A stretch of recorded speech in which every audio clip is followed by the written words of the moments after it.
di desa mereka itu kalau ada perempuan hamil meninggal dunia, kan katanya arwah itu bisa nggak tenang kan, Wak. Apalagi kalau dia meninggal gegara ngelanggar pantangan pula.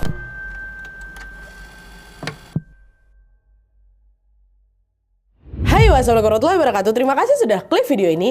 Oke, jadi malam Jumat ini aku datang lagi dengan membawakan kisah horor Wawa part selanjutnya. Kisah kali ini tuh tentang pengalaman mistis yang pernah terjadi di desa terpencil tempat neneknya Wawa pernah tinggal, Wak. Cerita ini berkaitan dengan satu makhluk yang dikenal warga dengan sebutan hantu macang. Buat kalian yang belum tahu, Wak, macang itu adalah buah sejenis mangga tapi rasanya asam, Wak, dan juga aromanya lebih tajam. Nah, biasanya buah macang ini tumbuh liar di pinggir kebun atau di tepi-tepi hutan gitulah. Dan menurut kepercayaan warga-warga di sana, Wak, ada saat-saat tertentu di mana macang ini sebaiknya tidak dimakan. Katanya buah macang ini bisa bikin celaka terutama bagi ibu hamil. Dan siapa sangka pantangan itu ternyata bukan cuma omong kosong biasa, Wak. Suatu hari pernah ada orang yang nekat ngelanggar pantangan itu. Dan dia ini yang makan ini malah ngalamin kejadian yang berujung tragis. Kejadian tragis itulah yang kemudian dianggap sebagai awal mula kemunculan sosok menyeramkan yang disebut tadi, itulah hantu macang. Nah, penasaran gimana kisah selengkapnya? Jadi tanpa berlama-lama kita langsung masuk aja ke ceritanya ya. Check it out.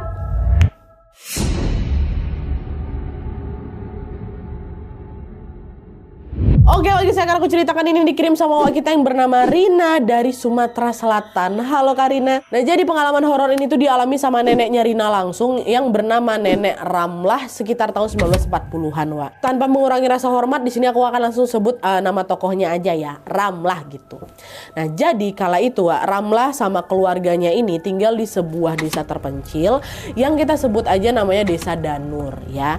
Nah, kala itu Desa Danur ini belum ada listrik, Wak. Rumah-rumah warga juga masih berjauh-jauhan tuh. Dan hampir seluruh wilayahnya itu dikelilingi sama kebun karet yang gelap dan juga sunyi. Nah, di antara rumah-rumah itu ada satu rumah yang cukup dikenal dan juga cukup menjadi perhatian warga. Rumah ini tuh adalah milik seorang wanita muda yang lagi hamil 7 bulan. Namanya Rabiah. Oke. Nah, waktu itu Rabiah ini lagi tinggal sendirian di rumah, Wak, gara suaminya merantau ke luar kota. Meskipun hidup tanpa suami di sampingnya, Wak, Rabiah ini nggak pernah ngerasa kesepian. Soalnya apa? Soalnya warga-warga di Desa Danur tuh ramah-ramah kali sama dia dan peduli kali lah gitu sama si Rabiah. Ibu-ibu di sana sering nyamperin Rabiah, ngebantuin dia masak atau sekedar duduk ngobrol di teras rumahnya aja. Perhatian kecil kayak gitulah yang membuat Rabiah ini tenang dan juga ngerasa punya teman di Desa Danur. Setiap hari Rabiah juga ngelakuin rutinitas yang hampir sama, Wak. Dia bangun pagi, dia beberes rumah, terus dia duduk lah ini di beranda sambil ngobrol sama tetangga-tetangga yang mampir ngecek keadaannya. Hari-hari pun terasa tenang dan juga damai.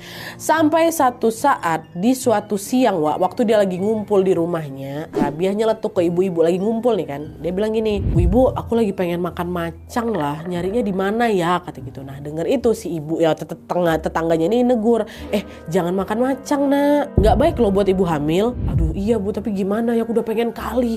Dikit aja," kata si Rabiah lagi. Nah, belum sempat tetangganya ini jawab, Ramlah, neneknya Wawa tadi, lewat depan mereka, Wak, sambil bawa sekeranjang macang. Kebetulan Ramlah ini baru aja pulang ngebantuin orang tuanya panen macang. Memang keluarga Ramlah ini memang punya kebun yang ditanamin macang, Wak. Lihat itu Rabiah langsung manggil, Dek, sinilah, kakak boleh nggak minta macangnya? Satu aja nggak apa-apa, udah nggak usah banyak-banyak, satu aja jadilah," katanya. "Oh iya boleh Kak," kata Ramlah. Dan karena baru selesai panen, banyak juga macang ini bawa, Ramlah nggak ngasih satu, Wak, 3 sekaligus dia kasih ke si Rabiah itu. Makin senang lah Rabiah, "Makasih ya Dek ya, makasih banyak," katanya gitu. "Oh iya Kak, sama-sama." Dah, Ramlah pun pamit balik lah. Sementara Rabiah langsung ngupas, Wak. Langsung dikupasnya, langsung dilahap lah satu macang itu sampai habis, cuman sisa kulitnya aja. Ibu-ibu yang ada di sana nggak bisa berbuat banyak, Wak, ya. Mau gimana, maklum ibu hamil nih pasti dia lagi ngidam macang mungkin ya kan. Tapi di situ ibu-ibu ini juga negur, "Jangan banyak-banyak, weh. Kasihan itu kandunganmu loh." "Udah Bu, nggak apa-apa, udah lama aku ngidam ini," kata Rabiah. Setelah makan buah pertama, Rabiah lanjut lagi makan buah kedua, Wak, dan kembali lagi melahapnya sampai habis buah kedua ini. Ibu-ibu di sana cuma bisa geleng-geleng kepala aja ngeliat perilaku Rabiah.